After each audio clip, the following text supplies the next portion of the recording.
getting into part 3 of speech perception. So I gave this example before to talk about the lack of invariance, but it also brings us to this idea of speech segmentation, that we are doing this segmentation and perceiving these words as if there are breaks between the words, even though they're not actually there. And here's the spectrogram that I promised you that is idealized a little bit, but if you notice the speech segmentation, that there is more silence in that at the p in speech and at the t in segmentation than there is between the, and even though those are both voiceless, speech segmentation, that all kind of comes together, right? And again, we hear this as two clearly separate words. I have another example down there at the bottom, I think that I've taken from your textbook. And I just find these fun games to play when I'm in class. If you say this really quickly, you might start to get the beginning of the sentence. I think the end of the sentence is a little bit tricky.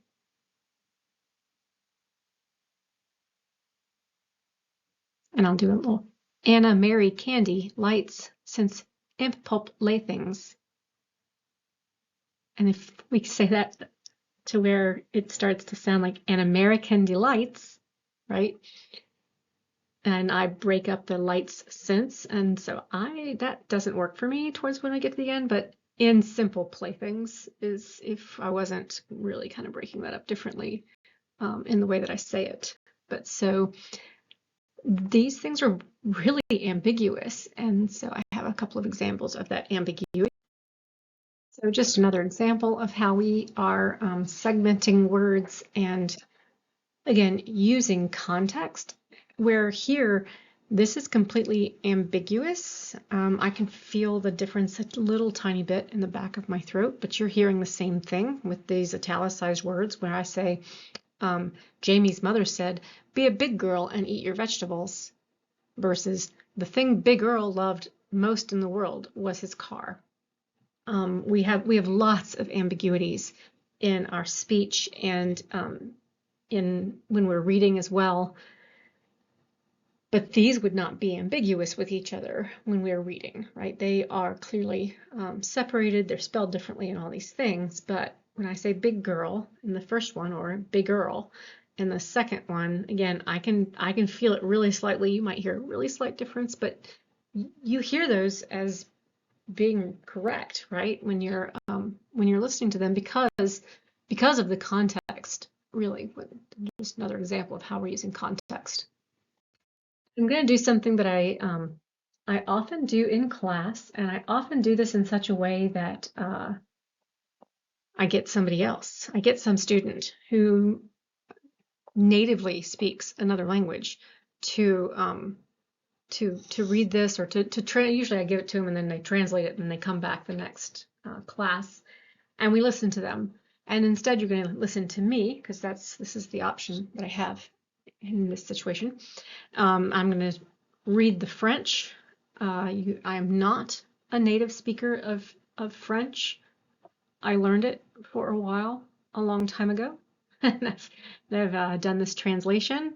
But you'll notice, unless you know French really well, you're not going to hear where the words begin and end. Again, we hear these separate words. We hear this speech segmentation that you're hearing the appropriate word as being really separated, and you kind of hear, I don't want to call it a silence, but you hear the breaks. But when I do this in French, and again, unless you speak it really well, then you won't notice it. You'll almost have to go listen to it another language, which I will again recommend that you do somewhere anyway. And again, I'm not a native speaker, so there's going to be more pauses in my language than there would be if I were a native speaker. But je rêve qu'un jour cette nation se lèvera et vivra le véritable son de son credo. Nous tenons ces vérités pour évidentes, que tous les hommes sont croyés égaux. Retournez au Mississippi, retournez au Alabama, retournez aux Carolines du Sud, retournez en Géorgie, retournez en Louisiane. So when we're listening to the French, and I purposefully chose these two pieces where the first one, you probably couldn't tell where words began and ended. I've heard people say, well, I caught je rêve because I studied French and I know that it means I dream or I have a dream. They might catch one or two other words like credo because it's an English cognate. And again, if they speak French, there's some, oh, it sounds like that could be a cognate. And then I get to this, right? Retourner or retourner au Mississippi, retourner au Alabama. So those words, Mississippi and Alabama, that they are the same words, right? And it helps that I'm sitting here showing them to you, but even without that, Mississippi, Alabama, Georgie, Caroline du Sud, they are familiar enough that we have this little bit of in, which I'm going to call bootstrapping, that we take the words that we do understand and we bootstrap, right? And I'm repeating that retourner au or retourner on, where now you can start to figure out, hey, here's this word, retourner, and it makes sense. And again, it's a cognate, which is helpful, but it's repeated, it's separated by these words that we kind of know, and you can kind of bootstrap your way into, oh, here's where there's a segmentation, right? Or a separation. But if we ask, how do we really do this in our own language? How do we learn to do this in our own language? Well, when we are young, our linguistic abilities, our ability to learn language is incredible. And so they looked at these infants, I want to say they were 6-month-old infants, and they played them just 2 minutes of this Bidaku, Padoti, Gulabu, Tupiro. I usually practice this a little bit first, but so then Padoti, Bidaku, so those 4 non-words that are made up, if you can see, they each have they each have 3 syllables that are unique to the word, and then they randomly played those words. So it would be Bidaku, Padoti, Gulabu, Tupiro one time, and then it would switch around and be in a different order the next time. And so it was they were randomly presented. And so statistically, what this means is the da is going to follow the b in Bidaku 100% of the time. The ku is going to follow the da in Bidaku 100% of the time, because again, they're unique, these unique syllables. The pa of Padoti is going to follow the ku of Bidaku 33% of the time. The go of Gulabu is going to follow the ku of Bidaku 33% of the time, and the tu from Tupiro is going to follow the ku of Bidaku 33% of the time. And so we can figure out, right, what these words are, what the words are versus where are the breaks. You know, like, can we figure that out? And again, I'm going to say this was in 2 minutes of time. The 6-month-old infants were listening to these made up words, and then they went and they created new made up words from those syllables. So the same syllables were being used, but now it was, let me use the Bidobu. So the B from Bidaku, the do from Padoti, and the bu from Gulabu as just an example. So Bidobu.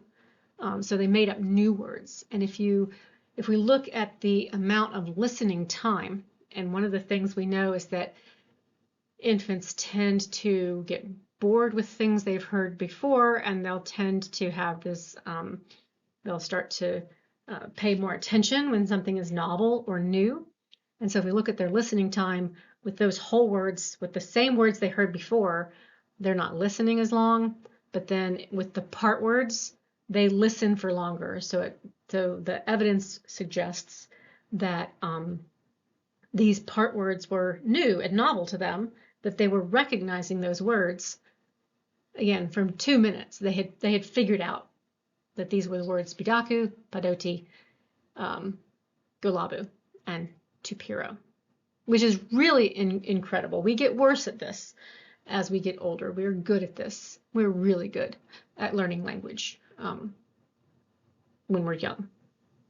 But so this brings me to, and the way we talk to infants a lot of the times is we have this kind of specific kind of speech that is that we use with infants, like and we do things like stress and accent those words that would be more familiar and noticeable. So look, there's Daddy. What's Daddy doing? Oh, did Daddy say goodbye? So what if they learn a word like Daddy, right? And then they can use those words that they know to basically bootstrap into figuring out where other words begin and end and figuring out what those other words are. Language acquisition is another just incredible thing that we do this. Okay, for my final section of talking about speech perception, we'll do a little bit of speech perception and the brain, some of these brain regions. There are actually lots of different brain regions that have been discovered and discussed when talking about speech perception and production and reading and all of the stuff that we do with language. Typically, we look at the left hemisphere for language, and for speech specifically, two of the regions that get the most, probably the most attention are Broca's area and Wernicke's area. And we'll talk about a couple of aphasias here. Even though there are lots of different aphasias, we'll talk about Broca's aphasia and Wernicke's aphasia. So Broca's aphasia, and I do have a couple of videos here. The first one is a really good video, and you can see Sarah Scott as she had just relatively recently had a stroke, and you can see her really struggle with her language. And I'm going to go ahead and, so if you noticed, the Broca's area was up there towards the front of the brain. It's actually part of the prefrontal cortex, which is technically where it is, but I like to think of it, it's part of the prefrontal cortex, but it's just in front of those motor regions. So the primary motor area and the premotor and supplementary motor areas are next to it and behind Broca's area. So we can think of it in a way, kind of like putting our putting that language into words and something that takes some kind of motor movement. But it's more complicated than that, because obviously there's something in that region that is helping us with grammar as well. So a few of the things, and again, I usually show the video and then ask my students, so what did you notice? And then they come up with a lot of this, and I kind of fill in a couple gaps. But what you'll notice is she has this kind of tip of the tongue effect a lot. People with Broca's aphasia are very aware of the fact that they can't get to those words that they want to say. And she has a strategy of sometimes writing them down. And she says, sometimes it's easier if I write, sometimes it's easier to write it, sometimes it's easier to say it. But basically I am putting, right, those motor movements on the word itself. So I have this meaning of what I want to say. It looks like it's really frustrating. I actually have a tip of the tongue problem sometimes, and I find it super frustrating. So definitely one of the kinds of brain damage and problems that would drive me crazy. But I will say, when you're watching her, she's very young. She had a stroke. When she talks about connect and doing this, working in this group where they work with people who are aphasic, that they are doing transcranial magnetic stimulation, where they're stimulating that Broca's area and they're asking her questions. And you can watch videos of her actually, if you're interested at all. Her mother continues to take these videos of her, and you can watch her get better and better and get her language skills back slowly. But there is the other piece of that is, so you'd think, oh, well, then you could read. But there are aspects of grammar that are also up in that region somehow, that piece of complication. So you'll notice also that her speech is very telegraphic. There aren't a lot of, unless it's, she says something like, it's kind of like, sometimes she has phrases, but it's more like a word phrase. And she does not have a lot of the grammar, determiners, helping verbs, and all of the ways that we usually, what's part of, quote, normal speech. And so she also does, she says she can't read a book because, you know, we have these complicated sentences and the grammar is kind of lost. And I assume that she got that back as well. This region was discovered by Pierre-Paul Broca. They have it as being in 1860, but so he had a few patients who had aphasia. The most famous patient was named Tan, who had had several strokes, could follow instructions relatively well, but when he was asked a question, the only thing he could really say was Tan, and that's how he got that name. That's not his actual it's not his actual name. Okay, so Broca's aphasia, and again, more about speaking, telegraphic speech. Kind of you can think of it as one of our motor areas too. Wernicke's aphasia, if you notice, that's farther back in the brain, close to the primary auditory cortex. So, and if we think about how we're reading and that information is coming back to the visual cortex and then moving forward, and we're going to put that together with the sounds of words potentially, they often talk about Wernicke's area as where our mental lexicon lives, basically. So a mental lexicon is our dictionary. So where the meanings of words kind of live, and it is in the temporal lobes. And this area was discovered by Carl Wernicke. And I have a speech sample here that I like a lot, which now you can see or think about really the difference from how I've just described Broca's aphasia. So Wernicke's aphasia, the experimenter asks about the patient's work before hospitalization, and this is the patient's answer. I want to tell you this happened when he rent. His cow come down here and he got rent something, it happened. And these rope leaders were with him for his friend, like was. And he rode in all of these arrangin from the pessid, on from his pessid. So, I'm sorry, one of those was pedis. I do like talking gibberish. I love reading the Wernicke's aphasia, and I'm going to go ahead and tell you some of the things to notice because, again, I don't have a class here to pull this out from other people's mouths, but you'll notice that it's fluent sounding. It's sometimes called fluid aphasia.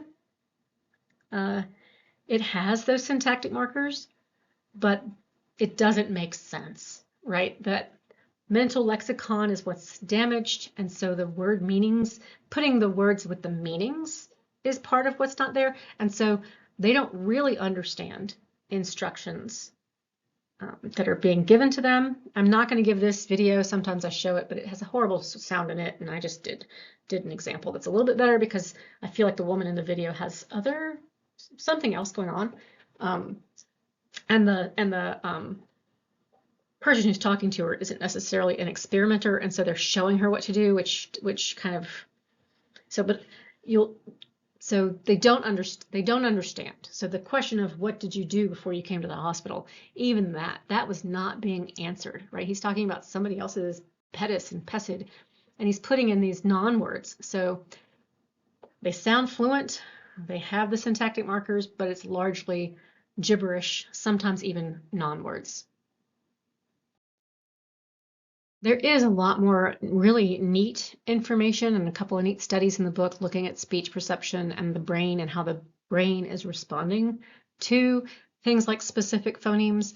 My last piece of speech perception in the brain is going to just be to talk again about the ventral versus dorsal routes through the brain that we've now gone through for vision and hearing, and we see something similar for speech, that as we're going down and ventrally through that Wernicke's area is really our speech recognition. We're going up dorsally, we get to the acoustic signal and the motor movements, and so it starts to look now more like a how pathway, right? But we are not so much going through the parietal lobes, but we are going up dorsally through the brain. Oftentimes at the ends of these chapters, he has some piece about the development of perception, and this the piece about speech and experience-dependent plasticity as far as hearing speech sounds is one of my favorite things. Partly, well, one of the people I remember reading in grad school was Patricia Kuhl, and she's quoted in the textbook as saying that young infants are citizens of the world because they basically, young infants can distinguish between all of the possible speech sounds, but by the age of 1, we've lost the ability to distinguish between some of those sounds, and depending on, so I'm going to hear the phonemic differences in my language, and if it's not a phonemic difference in my language, then I'm not going to be able to hear that in the same way. And this particular study that they talk about is from Patricia Kuhl, 2000, where they look at 6 to 8 month olds, and they're giving them the l, r distinction, so the difference between L and R, and those two sounds, and both sets of infants from America and from Japan can hear those differences, and then they test them again at 10 to 12 months old. I think there was actually 11-month-old infants, and now the infants from America are still hearing that l, r distinction, but the infants from Japan, they aren't hearing it as well. So that doesn't make a phonemic difference in their language, and they're not hearing it anymore. So this is something we're born able to pick up any language, and we're going to slowly whittle this down to it's going to be harder and harder to pick up other languages. So I have done a little bit of presenting some things in Chinese to my students for various reasons, and they talk about that upward tone, downward tone, and flat tone, and I'm like, I really almost can't hear those differences. So yeah, we lose that ability. My very last thing to come back to is those questions that we started with. So how do we know where words begin and end? And I do think about it, pause this, go back to your notes, whatever you can do to, because this was a pretty big question, right? And we had numerous strategies for figuring out phonemes, for figuring out where words begin and end.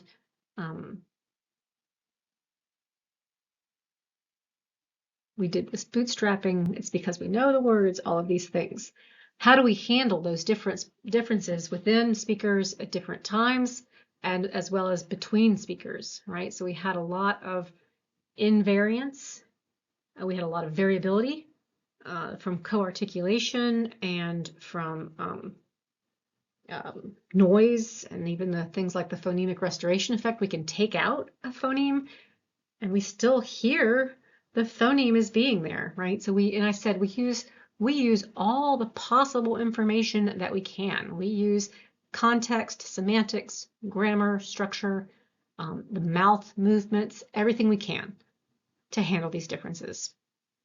And then finally, what is a speech sound, and how do we recognize it? And in a way, we've just talked about some of the ways we recognize those sounds.